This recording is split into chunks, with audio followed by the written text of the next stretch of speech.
guys, so coming at you with a little different review, probably the first one I've ever done, which actually is some of my fishing stuff. So I just released my very first film, if you will, covering the tournament bass fishing that I did this spring and summer and a little bit of fall, about for the 6 months. And I figured I'd start off by just kind of running through the gear I was using on the very last day of states where I was catching a whole bunch of bass, sharp shooting them. What I mean by that is I actually was seeing them on my 2D sonar, and I was finding bait fish and then finding the schools. Once I found the schools, I was literally able to kind of park my kayak using the pedal, put it into the wind, and actually keep it so I'm right over top of them. And then looking at my sonar, I was able to take this setup, drop it right down, and that's what I was catching all those fish on. So I'm going to walk through the rod, reel, line, the baits. For the most part, I was using one is another type of bait for another type of setup that you could use with the drop shot in this kind of scenario. And actually it's the type of bait I was using on a Demiki rig for that particular one. And that's a whole nother rod setup, and I'll get into that in a future one. But for right now, I'm talking about my drop shot setup, the rod that I use, the reel that I use, traditional fishing review thing. So let's start off with the bread, butter kind of thing, the rod. So the rod is a Douglas rod, which is made here in New York, or it's a New York company based out of Syracuse. It's a Douglas. It's a medium, 7'2" medium power, medium fast. And what I love about this rod is it's super light. I was able to actually get it on clearance. Normally it's like a $300 rod, but through Doc's Tackle, which is right down the street from me, here in Honeoye, which is one of their stores. The other store is in the north end of Canisius Lake. They already had them on closeout because they were doing something new with, for shipping reasons, being able to take the handle apart so that way it's a little less on the shipping boxes. But I was able to get this rod and clear out for closeout for 50% off, so half the price. It was $150, and yes, copious amounts of yes. So this rod is a very soft tip that allows you to be able to sense when and actually dictate and tell, not dictate, but detect when a fish actually has the bait in its mouth. But it doesn't necessarily tip the fish off that there's something going on. So I can literally just kind of load up just a little bit on the tip and be able to tell hey, there's weight where the hook is up here. There's weight where the hook is. Time to go. But it has enough backbone to then also hammer that hook home. So I have that's the rod. And then the reel that I have paired with this is actually a 1.0 size 13 fishing Axum spinning reel that they came out for this year. And it reminds me very much of their Kalon series, the Kalon C series. In terms of how the drag works, it's very adjustable on the drag, so you can really fine tune to get that right amount with enough resistance to bury that hook, but yet also when the fish starts to fight, it's not going to break your line right off the bat, and you can really fine tune that drag system down, and the drag's very smooth when they do run. So this is the reel. I have 10-pound test Power Pro. You could use 15-pound test Power Pro as well. And I like the blue just so I can actually see my line. It just seems to stick out better to me, but it's not obnoxious. And also I like to use that particular type of line when I ice fish and stuff like that too. It tends to blend just a little bit better. And that's to an 8-pound or 10-pound depending on the water clarity. 8-pound test fluorocarbon lead eater. And the leaders I usually like to use is, if it's the 8-pound, it's the FC Sniper fluorocarbon, or for 10-pound it's the Seagar Abrazex. I've had great luck with both of those. Now on the bottom, this one right now, because I was in deeper water, I use a 3/8 ounce teardrop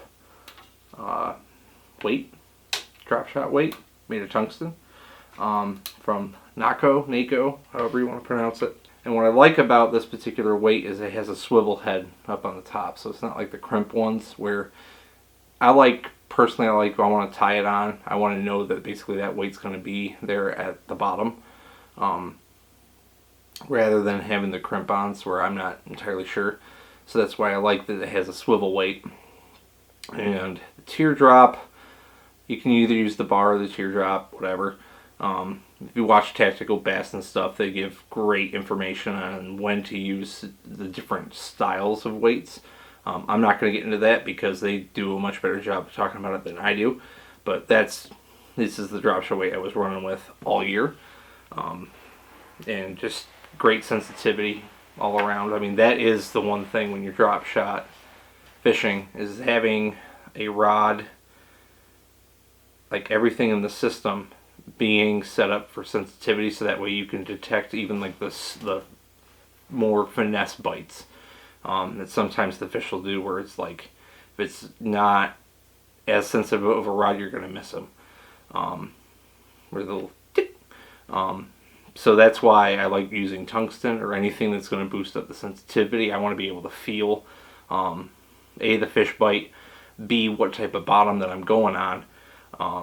Whether it's a soft mud or I start hitting some rock or some timber or something like that. The sensitivity is just great just to be able to tell all that. And that also comes from and starts with mainly in your rod. And that's the one thing also Douglas in this particular, the Matrix series, X-Matrix series rods, super sensitive. Like, can literally, if you use a wacky rig on this and you throw into some weeds, you can literally feel it hit every like stalk leaf of weed on the way up as you're pulling it up. It's crazy. But then I can also tell where the weight is actually on the line as well, whether it's just the drop shot weight or there's actually weight where the fish is on the hook. Speaking of the hook, I like to use, or was using on that day, an Owner mosquito hook size 2. It's a little bit offset, but it's their drop shot hook. Very, very consistent, very good hookup to land ratio on that day. The only fish I ended up losing actually wasn't even on the drop shot. It was on a Demiki rig. So, yes, fantastic. What I was doing, if you want to see like for setup, is I tend to, especially if I'm doing the sharpshooting technique, because they can be anywhere within the column, is I like to run the hook and the bait up a little higher, so that way if they're suspended, the weight shoots down past them, but then the bait is more so the predominant thing that's presented right in front of their face. So that's why I like to have about 1 foot, 2 foot lead or gap in between the hook and the weight. So now, got that covered, let's talk about baits, because this is probably one of the endless amount of things and rabbit holes you could possibly go on.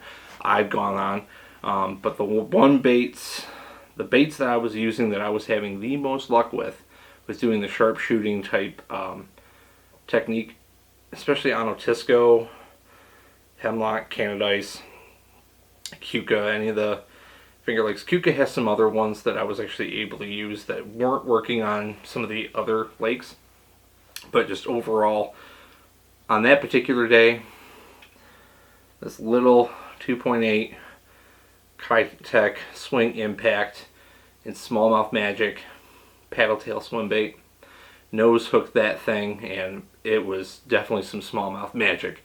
It lives up to the height. Anything that has like that green back, white belly, that was killer. So if I wasn't using that one, the other one I would like to use just to switch it up is the little 2.7 whatever swim baits, Divine Swim Baits from Sixth Sense in the electric shad color. Again, it's that green back, white belly, a little bit of sparkle, some green, purple, kind of mixed in there. They were eating the electric shiner as well. And the other one is, I think it was like a 4K shad or like a shad. But this is the other Kitech again, 2 point whatever, 2.8. It's like almost 3 inches. Fat impact swing, and this one was also one that they were eating too. And I would switch back and forth between them. And this one I found resembles more of like an alewife, and that's why they were really liking it. Just because a lot of these smallmouth, they eat the alewives. On that particular day, they were eating them because I literally watched one that I caught actually regurgitate on the surface one of the alewives. So it's got that gray back, white belly, kind of translucent, kind of clear, but it has a silver and purple flake to it, and I found that works out really well.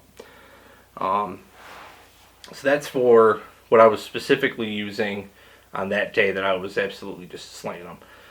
Now, when you get to like Keuka Lake, when I was kind of practicing leading up into the States and kind of honing in a little bit more on this sharpshooting type technique with a drop shot rig, the other baits that worked were from Great Lakes, and it is their drop worm. So this one right here is like a smoke colored one. So it's kind of like black, but it's translucent, so it's like gray with some purple flake in there. Caught quite a few bass on that as well.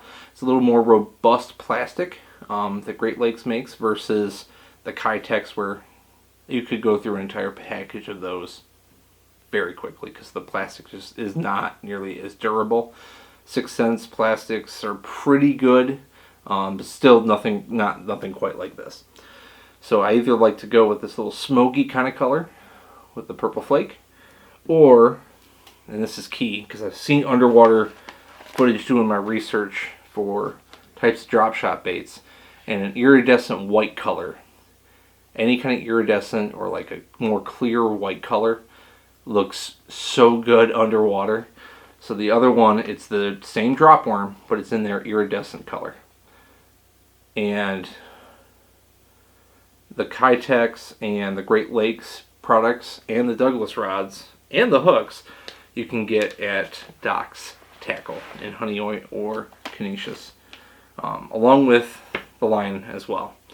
The 6th Sense stuff, that one you can go to like your Dick's, more of the box stores have that, or you can go directly to 6thsense.com and use their, I highly suggest actually, if you can swing it for the month, is the month-to-month 6-sack, because it gives you a bunch of stuff that you can play around with, and also kind of replenishes some stuff, especially at certain key points in the year. It actually replenishes some of your supplies as you go through.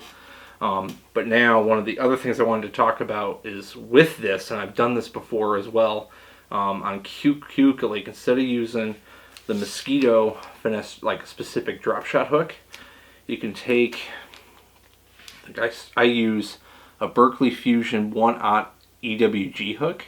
So little tiny EWG hook, and then you can Texas rig a Juggle Minnow by 6th Sense onto these things.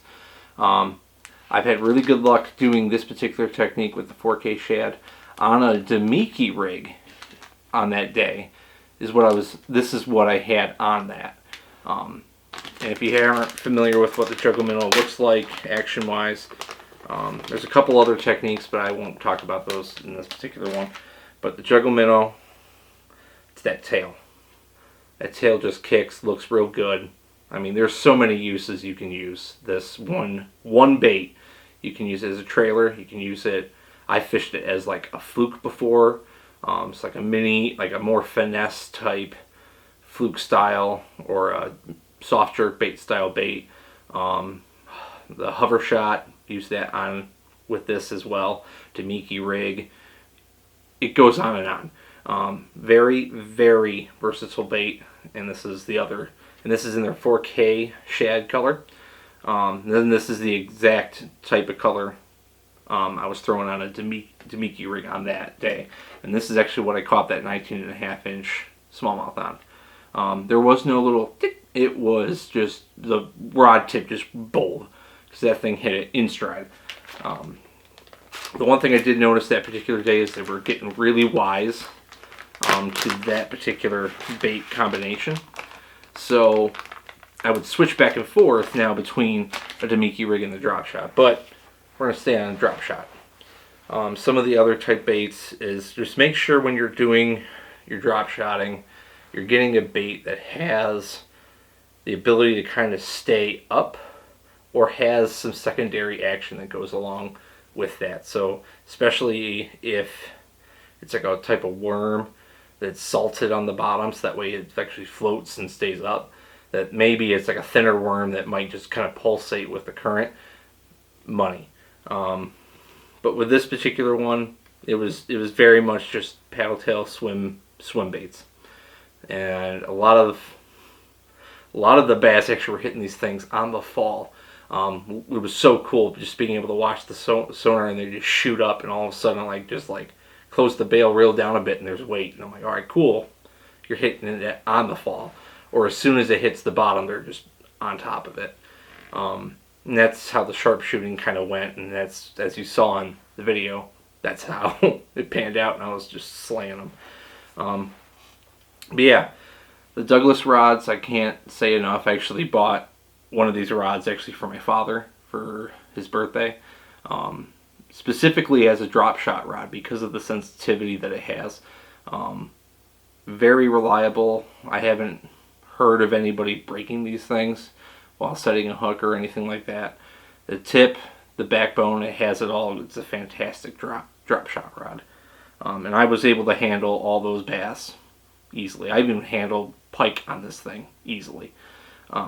So this is my drop shot rig that I was using for that particular last day, and just going forward, this will be my drop shot setup. The baits will change depending on the time of year and what I'm playing them out, but when it comes to that, just kind of pay attention to like color schemes, color patterns that tend to work, and just kind of stay within that palette range.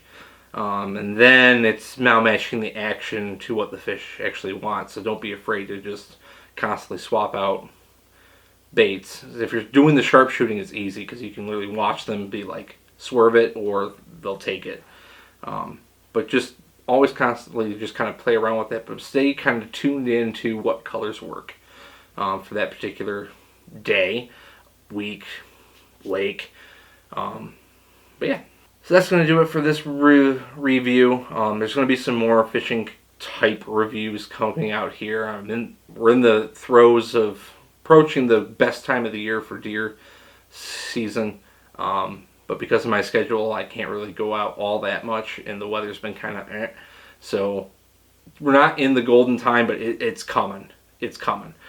So in the meantime, I'm going to do some fishing type reviews and stuff, so at least I have some content to put out to you guys, and just share some of the things that I was seeing and things that I've learned over the course of doing basically almost every single tournament that the NYKBF actually had.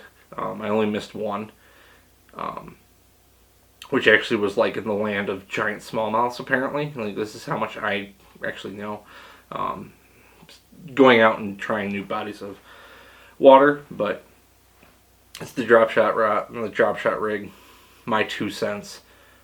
Hopefully something of this actually came in useful, or maybe in a different presentation, don't know, but get ready, there's going to be more reviews coming your way. So that, I'm Ian. See you guys in the next one.